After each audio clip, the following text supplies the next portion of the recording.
Hello students.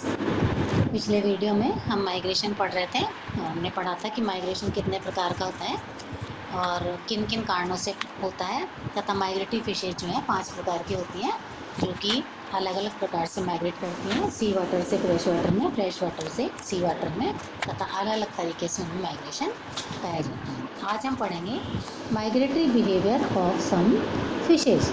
Migration of eels, सबसे पहले हम पढ़ेंगे माइग्रेशन ऑफ ईल जो कि कैटाड्रोमस माइग्रेशन जिनमें पाए जाते हैं। The best example of catadromous migration in represented by 2 species of eels जिनके नाम है Anguilla vulgaris of European fresh water rivers जो कि यूरोपियन फ्रेश वाटर रिवर्स में पाई जाती है, और rostrata to America. The long patient work of an oceanographer J Smith ने 1922 में in solving mystery of eel migration, इन्होंने ईल माइग्रेशन की मिस्ट्री को सॉल्व किया, represents one of the most dramatic achievement in natural history. और most dramatic achievement इन्होंने प्राप्त किया कि ईल में किस प्रकार से माइग्रेशन पाया जाता है। तो ये जो है ईल है, माइग्रेशन ऑफ ईल, इनमें जो है ये दिखा रखा है ABCD ईल में जो माइग्रेशन का पाया जाता है। तो actually eel have 2 distinct phases in their life history. तो इनके लाइफ हिस्ट्री में 2 डिस्टिंक्ट फेज पाए जाते हैं, each of which looks morphogenologically different from the other. Yellow coloured eel represent feeding and spawning phase, whereas the metallic silvery colored eel represent only the breeding phase। तो जो yellow coloured ईल और ये तो feeding और spawning की phase होती है, और जो सिल्वरी कलर ईल होती है ये केवल ब्रीडिंग फेज पाई जाती है। The yellow eels are found both in salt as well as in fresh water and vary in length from a few inches to 5 to 6 inches। ये दोनों प्रकार के वाटर में पाई जाती है और इनकी लंबाई 5 से 6 फीट होती है, 5 से 6 फीट होती है। With the advent of the autumn, a number of yellow eels become metallic, silvery colored and prepare to leave for spawning ground. Their feeding is stopped and eyes becomes large. The lips become thinner and the snout become sharper। तो इनमें से वो होती है spawning का time, इनमें feeding stop हो जाती है, आइज लार्ज हो जाती हैं, लिप्स थिनर हो जाते हैं एंड द स्नोट शार्प हो जाता है। The gonads become fully mature while the alimentary canal shrinks. Pectoral fin become more pointed and the color becomes metallic silvery along the sides। तो ब्रीडिंग सीजन के time में ये चेंजेस पाए जाते हैं। The silvery eel after these changes migrate down the rivers to reach sea. तो ये river से सी में रीच करते हैं। दे माइग्रेट अबाउट 4500 से 6000 किलोमीटर, इतना ये जो है माइग्रेट करती हैं in the Atlantic to reach their breeding ground in the western Atlantic south of Bermuda। It is believed that the eel spawn at the depth of about 500 meters below the surface and the adult die immediately after spawning in deep water। तो deep water में जाकर ये spawning के बाद मर जाती है। The eggs hatch into little transparent leaf-like flattened pelagic larvae called Leptocephalia less than 6 mm long। These tiny larvae are provided with long needle shape and teeth for feeding purpose। तो ये जो है छोटे लार्वा होते हैं जिनमें needle shape teeth होते हैं जो कि feeding purpose के लिए पाए जाते हैं। After attaining this form, they start homeward journey in the easterly direction। अब ये वापस से अपने होम जर्नी करते हैं। During their long return journey towards home, their parents grow rapidly during the first few months, and when they reach the coast of Western Europe, they attain a length of about 8 to 9 centimeter, are about 2 years old। 2 years old होने पर ये जब वापस आते हैं तो इनकी लंबाई 8 से 9 सेंटीमीटर हो जाती है। Now they undergo metamorphosis during which they stop feeding। The sharp needle-like teeth are lost and transparent body assume a cylindrical shape। They are now called glass eels or alavers। तो जब ये Metamorphosis होते हैं तो Metamorphosis में feeding बंद हो जाती है और शार्प नेडल लाइक जो टीथ होते हैं वो भी हो जाते हैं, गायब हो जाते हैं और ये ट्रांसपेरेंट बॉडी में बदल जाते हैं। The elvers when about 3 years old start ascending the rivers in large number। They are able to cross all obstacles and reach their suitable resting places where they feed and grow the same years to develop into yellow eels. Finally, on attaining maturity, last में जो ये 3 year के बाद ये maturity attend कर लेती हैं. They change into silver eel and start moving towards their breeding side in the sea like that. और अपने पेरेंट्स की तरह ही इनकी माइग्रेशन शुरू हो जाती है. Anguilla rostrata also represent similar habits. Anguilla rostrata में भी इसी प्रकार की हैबिट्स पाई जाती है. It is rather interesting to note that in the western Atlantic larvae of both species are found living together.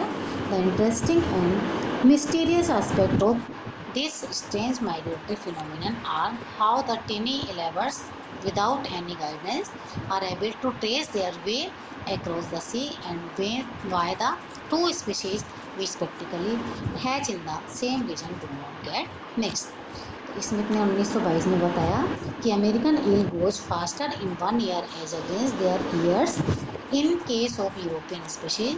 Thus, if the larva of European eel travel westward instead of an easterly direction, it will reach the coast of America long before it is ready to convert into an elephant. And conversely, if the larva of the America eel migrates in the eastward direction, it will undergo metamorphosis in the middle of the Atlantic.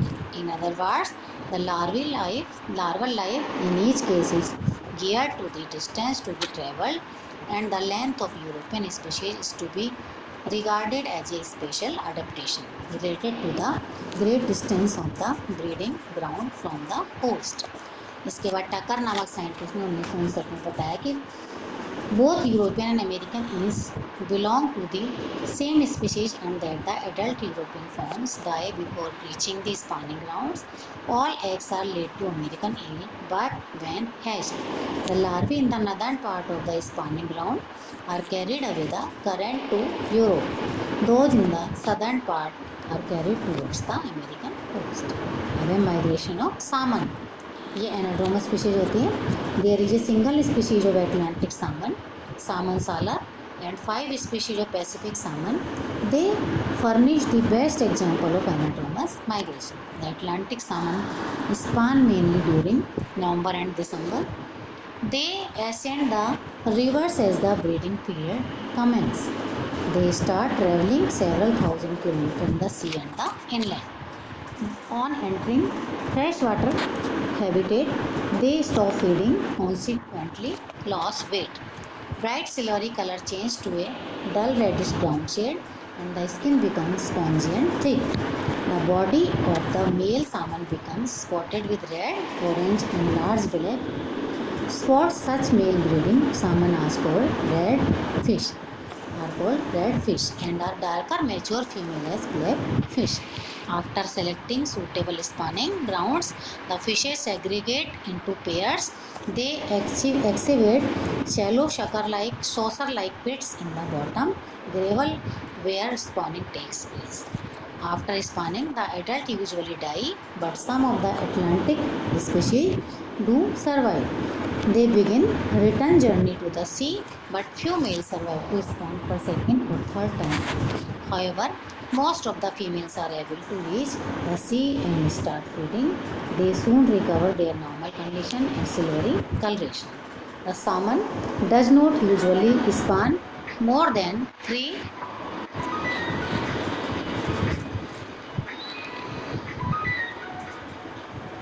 times in its life.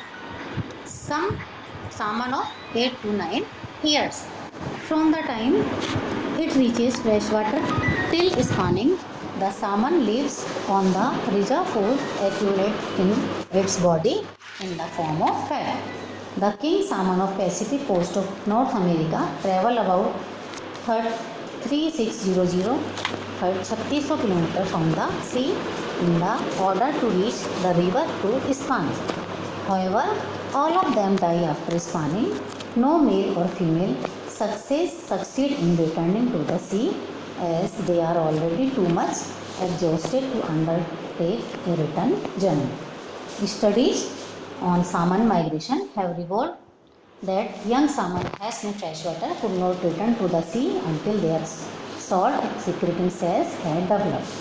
Extensive studies by Huntsman and others indicate that migratory behavior in both adult and juveniles is not on accounts of any particular hormone regulation other than that which influence their general metabolism. Changes in their body start and behavior may expose them to different environmental conditions to which they react in specific ways, such as traveling up freshwater streams by adult and downstream by juveniles. In the sea, they grow much faster due to the abundance of food. Various theories have been proposed to account for the unique way in which salmon are able to return to the very place where the hatched.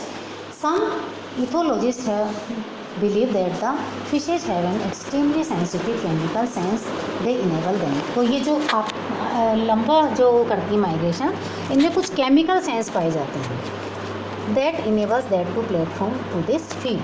And another theory is the links the accelerate metabolism at spawning times with the need to form oxygen which increase as they ascend hard waters of stream.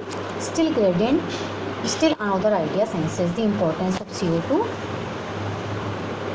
factor. Recent researcher strongly favored the theory that the sense of smell in fishes is the determining factor in locating their home grounds, and for different streams have different orders of their own. इसके बाद है hilsa, migration of hilsa. The hilsa is the Indian Ocean who migrates to rivers for spawning. These species have been to ascend up the Ganga and going up to Varanasi and Allahabad. However, the details of its migratory behavior are not well known. फिर है advantage of fish migration. Fish migration के क्या advantage? In view of Nikolsky, migration is an adaptation towards abundance. The nursery or spawning ground may not have enough food to maintain both the mature and juvenile members of large population. Hence, migration proves to be an advantage to their specific separate spawning nursery and feeding ground. तो जहाँ एक जगह पर इनको बहुत सारी उसमें जो है इनको सब चीज़ें जो हैं अवेलेबल नहीं हो पाती, तो ये जो है इनके लिए माइग्रेट करती हैं फीडिंग के लिए या फिर एनवायरमेंटल कंडीशंस के लिए. तो second advantage of migration focus the proper environmental condition for spawning. दूसरा है स्पॉनिंग के लिए. फिर है factors influencing fish migration. Migration are mostly for feeding और स्पॉनिंग. अधिकतर ये दो कारण से ही होता है, या तो फीडिंग के लिए या स्पॉनिंग के लिए. And are influenced by various factors which में भी फिजिकल, केमिकल और बायोकेमिकल. इसके अलावा कुछ फिजिकल, केमिकल और बायोकेमिकल फैक्टर्स भी इसके लिए जिम्मेदार होते हैं. फिजिकल फैक्टर में water, pressure, temperature, light intensity and photo period, currents, tides, turbidity और कुछ इलेक्ट्रिकल कंडक्टिविटी वाटर की. केमिकल फैक्टर्स के अंदर salinity, pH, smell, dissolve gases, quality and quantity of pollutants and taste of water.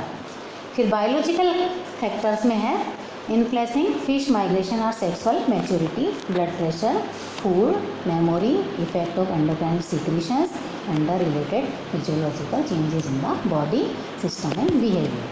The presence और absence of predators and active competitors may be also considered as biological factors influencing the migration of a fish.